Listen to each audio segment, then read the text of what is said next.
como profesora sé de primera fuente el miedo que se le tiene a las matemáticas desde muy pequeños, mucho debido a la falta de un desarrollo adecuado de ciertos métodos para llegar a los alumnos y mostrarles la importancia y la belleza de esta ciencia. Entonces creo que se ha empezado a trabajar desde hace algunos años en este sentido, desde la didáctica de la matemática, que fue una especialidad que yo abracé en el doctorado, pues hemos estado desarrollando ideas para poder que los niños, y particularmente las mujeres, pues puedan tener un acceso mayor. ¿Qué se reporta? Pues que desde muy jóvenes las niñas muestran una capacidad muy parecida a los niños.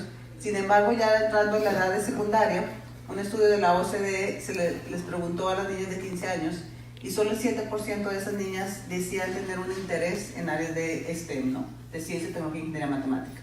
Y cuando se les pregunta sobre áreas más específicas como ingeniería y computación, solo el 0.4% de las niñas. El segundo consejo que daban estas mujeres tenía que ver justamente con que decía la doctora Nora, perder el miedo a la matemática, o perder el miedo y ser más curioso dentro y fuera del aula. Y esto sí es algo que tiene que ver con cuestión de género. A las niñas se les incentiva poco, sobre todo en esta etapa de secundaria, en la prepa, a ser curiosas, a hacerse preguntas, y de ahí que han surgido ya varios programas que creo importante señalar. Particularmente, por ejemplo, la Secretaría de Educación Pública sacó el año pasado un programa para la escuela pública gratuita que era Niñas STEM Pueden, donde justamente decían que a partir de la edad de primaria y secundaria empezar a incentivar a las niñas en áreas que tienen que ver con la ciencia. Yo tuve la oportunidad de trabajar como mentora en un programa que era de Estados Unidos, de Nueva York, de la Academia de Ciencias, donde eran programa llamado 1000 futuros, 1000 niñas, 1000 futuros, y donde niñas se becaban a niñas mexicanas. A mí me tocó tener una hijada de Puebla, de una ciudad cercana a Puebla. Ella quería estudiar computación. Su papá y su mamá eran personas que trabajaban en un tianguis cerca de donde yo vivía, y simplemente el hecho de pensar que ella pudiera salir a la ciudad de Puebla a estudiar la universidad, pues era algo no pensado para ellos. Ahorita esta niña, Yureli, vino al TEC hace 2 años a un concurso de robótica y ganó en primer lugar, y gracias a ese programa de Academia de Ciencia pudieron participar junto con otras niñas de Puebla, particularmente a hacer viajes culturales tanto a Perú como a Nueva York, y pues hoy ella está estudiando ingeniería en computación. Entonces creo que este ejemplo, como esfuerzos de programas como el del Gobierno de México, va a permitir que cada vez más niñas puedan vencer ese miedo y tener más que nada la confianza de saber que ellas también son capaces. La capacidad la tienen desde secundaria, pero pasa algo que creo que es en el nivel cultural donde ellas pierden esa confianza de poder perseguir este tipo de carreras. El tercer punto que ellos tocaban tenía que ver con reconocer la importancia de los ejemplos a seguir, que también ya fue tocado previamente. Me parece que la doctora Arlette, ¿verdad?, muy brillantemente hablaba, lo que para mí es una de las grandes mujeres de la ciencia, la Madame Curie, ¿verdad?, que efectivamente es una de las primeras mujeres que logra ganar el premio Nobel. ¿Qué es lo que pasa? Pues que no hay referentes a las niñas que están ahorita pensando quizá con una cosquillita que quieren ser científicas. No hay esos referentes ni locales ni internacionales. Han sido poco visibles las mujeres. Eso también empieza un poco a cambiar. Bueno, yo personalmente sigo mucho los blogs de lecturas, ¿verdad?, donde hay libros donde ya se están poniendo en relieve las mujeres científicas de la historia, y por los ejemplos que marcabas tú locales de las mujeres que hoy en día están haciendo ciencia. Yo creo que es muy importante que asociaciones como las que hoy nos reúnen en este evento sigamos promoviendo ir a las escuelas secundarias, sobre todo que ahorita los niños están en esa etapa donde ya empiezan a definir sus deseos de esos referentes. Nada más como una cuestión, en los premios Nobel, en toda la historia, en 4 áreas, que es física, química, medicina y biología, me parece, 599 premios Nobel son hombres contra 17 que son mujeres. Entonces realmente, o sea, no hay una contraparte para las niñas. Tuvimos buena suerte porque el año pasado hubo 2, ¿verdad?, mujeres ganadoras. Y otro, por ejemplo, nosotros como matemáticas no tenemos un premio Nobel, tenemos un equivalente a la medalla Fields, y desde que se fundó ha habido una sola mujer en matemática que ganó este premio. Fue en 2014, una iraní de 40 años y que falleció tristemente por cáncer de mama hace un tiempo. Entonces realmente falta promover a las niñas esa cuestión. Y el cuarto y último punto, que también lo tocó la doctora, es usa tu perspectiva única como palanca. Es decir, también hacerles ver a las niñas que el incursionar en un ámbito que son propiamente masculinos, ¿verdad? Donde ha habido presencia de los hombres todo el tiempo, pues es ir a poner pues tu sello, ¿no? Ya nos lo decía también la doctora Dania. O sea, vas y pones como desde tu perspectiva y tú vas abonando eso. O sea, lo que tú puedas creer tiene que ver, o sea, o puede mucho aportar. Entonces, desde mi perspectiva como profesora de matemáticas, pues creo que hay mucho que hacer del lado de educación. Creo que hay que trabajar mucho. Yo he trabajado todo el tiempo a nivel universitario con los chicos que son, enseño cálculo a futuros ingenieros y pues ya el trabajo ya está hecho ahí, ¿no? Y aún así, bueno, percibo siempre muy pocas mujeres matemáticas ingenieras en mi clase, pero creo que hay un trabajo que nos toca hacer a las mujeres que nos ha tocado estar de este lado, y es el ir a trabajar desde básica con las niñas, con las jóvenes que tienen esas inquietudes, y mostrarles que sí es posible, que hay ejemplos y que es totalmente alcanzable. Sí, claro, muchas gracias.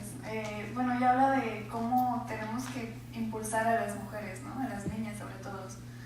Y bueno, la doctora Cristina, quien estudió su postdoctorado en la Universidad de California en Riverdale, no solo trata el gap de las mujeres, sino también de las personas con discapacidad que quieren estudiar ciencia. ¿Nos podría platicar un poco de eso, por favor? Sí, muchas gracias antes que nada por invitarme. Es un honor estar aquí el día de hoy. Quiero empezar un poquito antes, quizás contando algunas de las anécdotas que han sido significativas para mí en esta trayectoria. Como bien dijiste, estudié en la Universidad de California en Riverside y estudié un doctorado en genética. Y algo que no me había dado cuenta en ese momento es que, bueno, el doctorado en genética era un programa interdepartamental y mi espacio, el laboratorio donde yo terminé trabajando, estaba en el laboratorio de fitopatología, en el departamento de fitopatología. Y no había caído en cuenta de que el departamento de fitopatología en aquel tiempo solamente eran investigadores hombres y no había una sola mujer. Poco tiempo después contrataron a una mujer porque empezó todo esto de la equidad de género y que la universidad necesitaba también tener este balance. Al final, lo que recuerdo es que la profesora no duró mucho tiempo ahí, se fue a otra universidad. Pero en ese momento yo no me daba cuenta de que esto fuera un problema, ¿no? Y la verdad es que dentro del programa había otras mujeres investigadoras que al final de cuentas, pues para mí me permitían ver este balance, ¿no? Cuando terminé el doctorado y hice un postdoctorado ahí mismo en la universidad, fue cuando realmente me di cuenta de cuál era la diferencia entre estar en un departamento o en un laboratorio en donde había puros investigadores hombres, porque mi postdoc, el primer postdoc lo hice con la doctora Elizabeth Lord, una profesora del departamento de botánica que pues era una investigadora muy reconocida en su área. Y entonces yo, acostumbrada al estilo del otro lugar en donde estaba, ahí mismo dentro de la universidad, pues planeaba mis experimentos, preparaba mis experimentos y pues me quedaba el mayor tiempo posible en el laboratorio. Y me acuerdo que en una ocasión, así en las primeras 2 semanas, todo el mundo le tenía miedo a la doctora Lord para empezar, porque sí era muy estricta. Y pues terminé mi experimento 3:30 de la tarde, 4 de la tarde. Y dije, pues, ¿qué hago? Me siento a leer, ¿no? Algún artículo, una cosa así. Y me acuerdo verla llegar y se me queda viendo y me dice, ¿no terminaste ya tu experimento? Y yo, pues sí. ¿Y por qué no te vas a tu casa? Y yo, ¿cómo? ¿Qué no tienes una hija? Yo para entonces ya tenía una niña chiquita, mi hija Doris, y me dice, pues vete a tu casa, ¿qué estás haciendo aquí? Si tienes una hija, ya terminaste lo que tenías que hacer el día de hoy, vete a tu casa a disfrutar a tu hija. Y fue cuando dije, ¡wow! ¡Qué maravilla trabajar para alguien que además es mamá, ¿no? Elizabeth, a pesar de que trabajé poco tiempo en su laboratorio, realmente me enseñó a ver este aspecto, ¿no? de la vida familiar, porque recuerdo que todavía estaba yo en su laboratorio cuando le pidieron que si podía ser jefa de departamento. Para ser jefa de departamento de alguno de los departamentos de la universidad, pues es alguien con una trayectoria reconocida, ¿no? Y Elizabeth, cuando llega y nos cuenta que le habían ofrecido el puesto, le dije, qué padre, doctora, súper bien. Y me dice, pues sí, pero yo les dije que solamente podía aceptar si me permitían hacer lo que hago todo el tiempo, que es en el verano se iba un mes, en el verano que es cuando su hijo tenía vacaciones, se iba un mes completo a trabajar desde su casa en New Hampshire. Y que si ella le permitían seguir manejando el departamento desde su casa en New Hampshire en julio, ella aceptaba, y si no, pues que se quedaran con su jefatura. Obviamente se la dieron y fue una excelente jefa de departamento, hizo muchas cosas, pero el tener las agallas de decir soy mamá y eso es importante, es importante para mí pasar este mes de vacaciones, claro, trabajando desde las vacaciones, pero con mi hijo, me pareció algo sumamente valioso que me hizo ver una perspectiva distinta de cómo puede trabajarse la ciencia en este balance familia, logros laborales.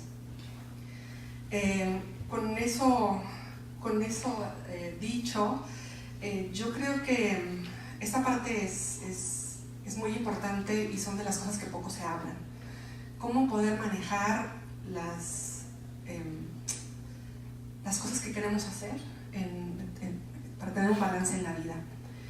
Y bueno, desde mi perspectiva en el Departamento de Educación, en el nuevo Departamento de Educación en la Escuela de Humanidades de Educación, también me gustaría hablar un poquito acerca de cómo desde el área de educación nosotros podemos realmente hacer un impacto en tener un mayor número de mujeres en las áreas de ciencias y cómo empoderar a las mujeres. Y para esto me gustaría dar algunos ejemplos. De igual manera que me inspiró la doctora Elizabeth Lord para moverme al área de ciencias, me inspiró mi hija.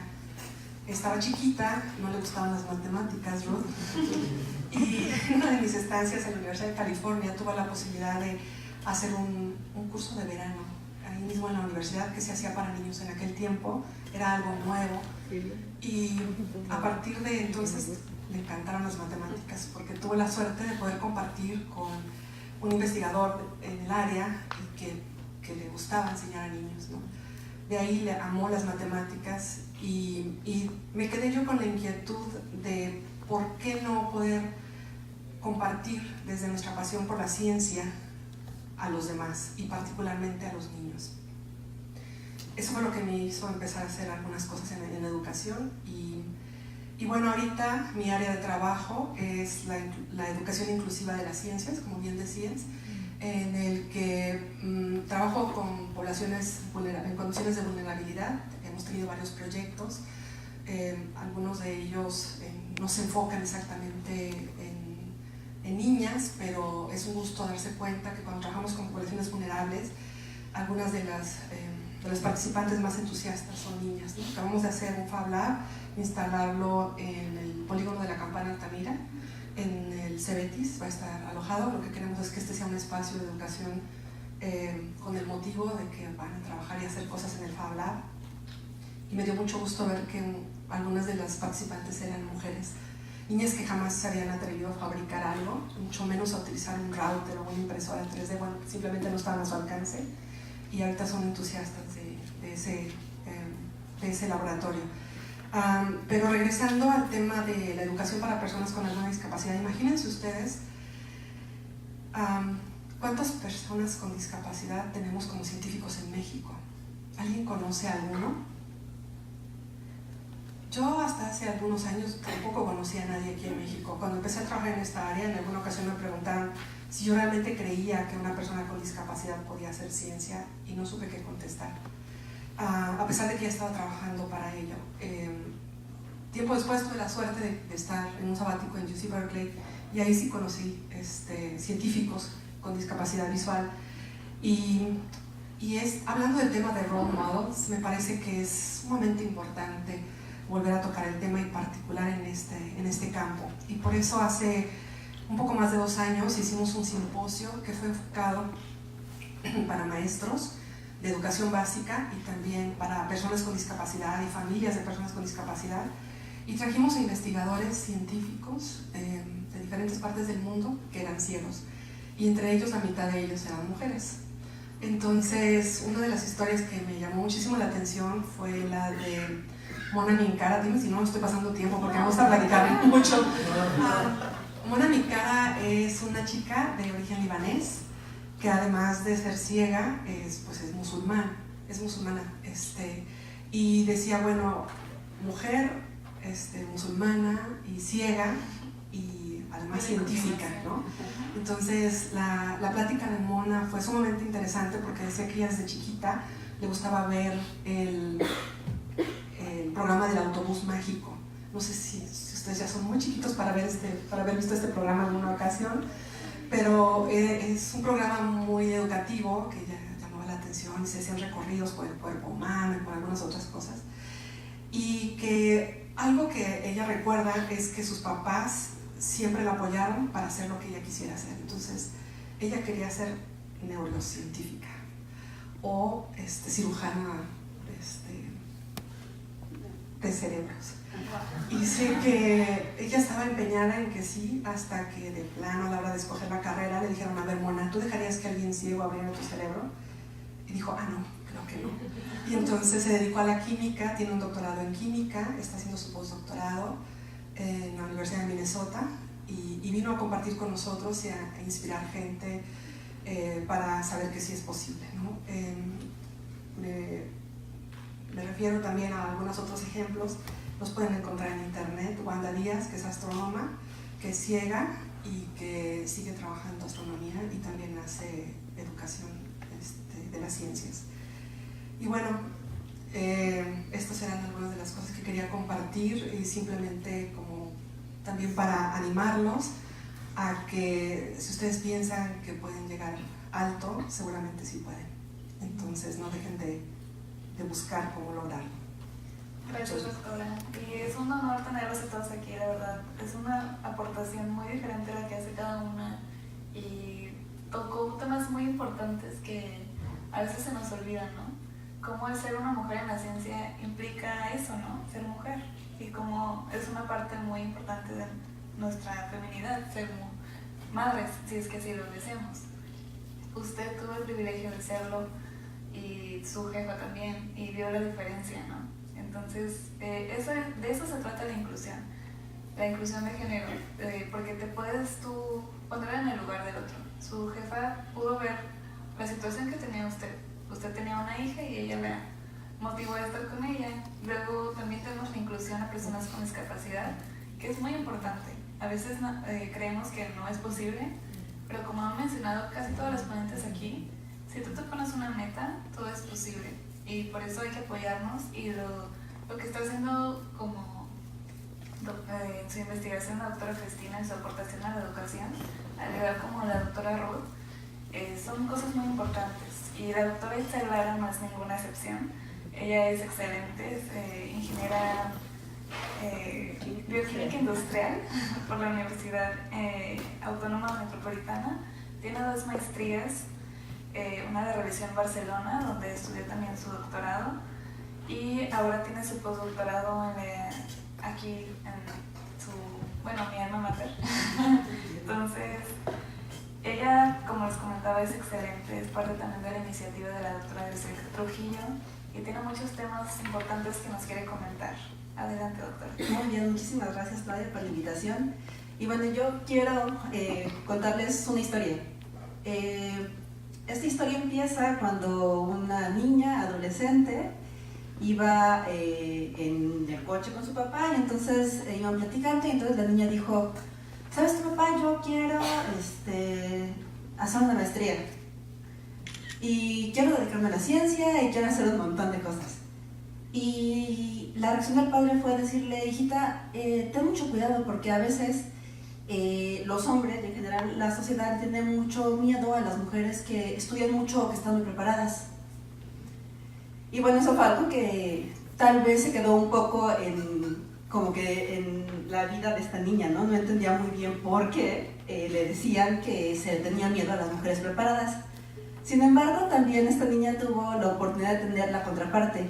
Y la contraparte era una madre, que era una mujer y un ejemplo de vida, una mujer muy preparada, que cuando se acercó a ella y le dijo, quiero hacer algo relacionado con ciencias, estudiarlo con ciencias, le dijo, adelante, ¿no? Y cuando le dijo, quiero ser ingeniera, la mamá le dijo, pues adelante, tú puedes. Y cuando le dijo que iba a ganar un premio Nobel, pues la mamá compró el boleto de avión para ir a Estocolmo, ¿no? Todavía no ganó el Nobel, pero bueno, esta niña tuvo la oportunidad y tuvo esta gran ventaja de tener una gran mujer que siempre estuvo atrás de ella, apoyándola y diciéndola que todos los sueños que ella tuviera iban a poder ser posibles. Enfocándonos un poco en esta mujer de mi historia, hay varias cosas que quiero recalcar. Por ejemplo, una de ellas es que esta mujer obviamente había sido una mujer de una generación atrás que había tenido la oportunidad de estudiar, que había tenido la oportunidad de prepararse, de tener una carrera, de tener varios cursos, incluso posgrados, y esto le estaba dando una visión muy diferente de la vida. Y precisamente esto es algo que hace la educación. Y más allá del conocimiento puro y duro que podemos adquirir cada vez que aprendemos algo, cada vez que nuestra neurona se conecta porque aprendemos algo, cada vez que aprendemos algo tenemos una visión muy diferente de las cosas. Tenemos una visión nueva de cómo afrontar los problemas. Esto es algo que en verdad necesitamos. Cuando estaba preparando un poco esta presentación, esta plática, encontré un dato súper interesante donde decía que 2/3 partes de la población analfabeta del mundo son mujeres.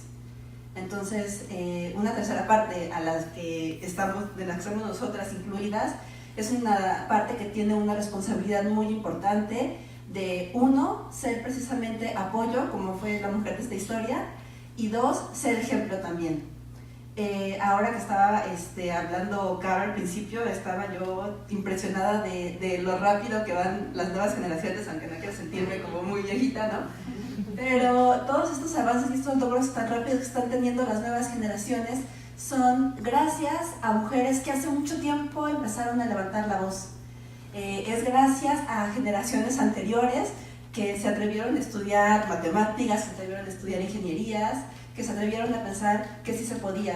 Entonces, tenemos una gran responsabilidad actualmente de hacer el camino un poco más sencillo para las siguientes generaciones. Así como lo hicieron para nosotras, pues también hay que corresponder un poco. Y también es bien importante, y otro tema que quería mencionar en esta plática, esto de ser inspiraciones y de ser modelos, ¿no?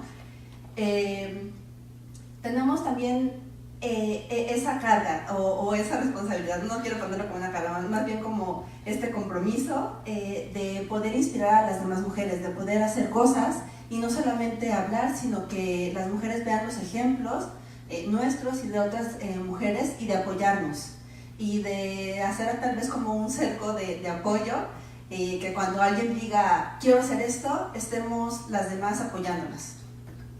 La historia del principio tiene un final feliz porque varios años después, cuando este niño empezó a estudiar y empezó a aprender nuevas cosas y se empezó a involucrar en nuevos proyectos, este padre se dio cuenta de lo feliz que esta niña era cada vez que hacía algo diferente. Cada vez que descubría algo, cada vez que entraba a otro posgrado, él se daba cuenta de lo feliz que era la niña. Y finalmente, pues este padre terminó volviéndose uno de los principales impulsores de los sueños y de la preparación de esta niña. Y ya después su pregunta era, ¿y ahora qué más vas a estudiar, no? ¿Y ahora para dónde te vas a ir? ¿Y ahora qué vas a hacer? Entonces también eso es bien importante y ha sido un tema que han hablado algunas de las doctoras que pasaron antes, y es precisamente encontrar la motivación, ¿no? Encontrar qué es lo que nos apasiona. También por ahí escuché una frase que decía que era muy difícil sobresalir en algo que no te apasiona. Entonces, definitivamente la ciencia es un camino muy apasionante. A mí me encanta ver a las nuevas generaciones. Cuando veo a las niñas que dicen que van a ser científicas, me dan ganas de traerlas al laboratorio y que vean todo lo que se está haciendo. Compartir experiencias también es algo bien importante con las nuevas generaciones. Y hay otro tema que también me llamó mucho la atención, hablando precisamente de cómo necesitamos un cambio en esta visión que se tiene y en esta problemática que se tiene del poco acceso que tienen las mujeres a educación. Todos nos hemos enfocado mucho en lo difícil que es, pero también me gustaría en este momento cambiar un poco la visión, ¿no? Es un área de oportunidad. Si ya estuviera hecho, pues no estaríamos aquí, no tendríamos una razón de seguir adelante. Entonces también podemos verlo como un área de oportunidad de poder conseguir algo en nichos, ¿no? Yo veo mucho la comparación de lo que pasa en México y de lo que pasa también en otros lugares, como por ejemplo en España, en el centro de investigación donde estuve. Sí, la mayor parte de las estudiantes, de las investigadoras de doctorado, de maestría o que estaban haciendo algún tipo de investigación ahí eran mujeres, tal vez como aquí. Ha habido grandes avances en la inclusión más o menos pareja de géneros en cuanto a educación. También se sabe que las mujeres son las que menos reprueban, las que salen más rápido, las que a veces sacan mejores calificaciones, pero también tenemos este problema, ¿no? Que una vez que terminan, los grupos más altos, directivos, son principalmente hombres. Entonces, tenemos ahí también algo que ver, qué es lo que está pasando, es una realidad mundial. Y yo las invito en este momento a eso, a que lo veamos como un reto, como un área de oportunidad, como algo que sí se puede. Lo mencionaba también la doctora Trujillo en su presentación. Hay ya muchas personas que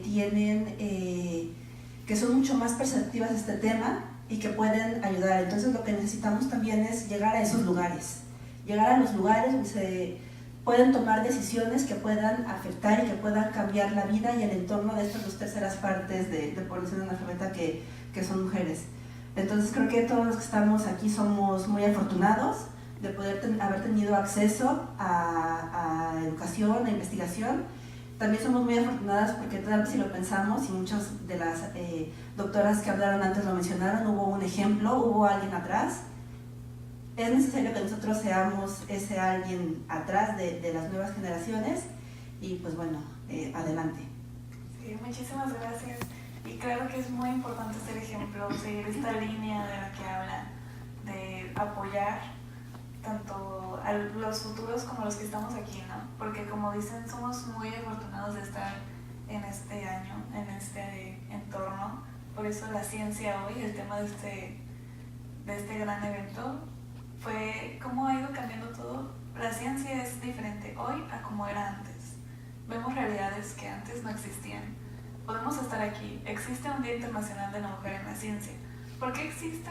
O sea, porque todavía no es algo tan normal. O sea, esto es algo que tenemos que normalizar, ya que en las futuras generaciones van a decir, órales, ¿a poco se juntaron para tener un Día Internacional de la Mujer en la Ciencia? Entonces, hay que aprovechar estas oportunidades y hay que hacer ese tipo de eventos para apoyarnos, para saber que hay mujeres exitosas como ustedes, que podemos seguir nosotras como estudiantes y que nos inspiren, porque eso es muy importante. Tanto aquí en la escuela, una escuela bastante privilegiada, por eso tratamos de transmitirlo en vivo para que lleguen más personas. Tratamos de ir a otras escuelas públicas como lo hace Caro, usted como lo hace en otras comunidades, hasta para llegar hasta mujeres discapacitadas que tienen muchísimo potencial. También en las matemáticas, rompiendo esa barrera que tenía su hija, por ejemplo. Entonces, hay que ver que se puede. Por eso fue el motivo de este evento. Fue un gran honor tenerlas aquí a ustedes, tanto como los ponentes. Esperamos juntarnos más adelante para hacer más eventos que promuevan la ciencia. Y bueno, que tengan muy buenas noches y excelente día. Feliz Día Internacional a todas las que estamos aquí, tanto estudiantes como doctoras, profesoras y gente que le gusta la ciencia. Felicidades a todos. Buenas noches.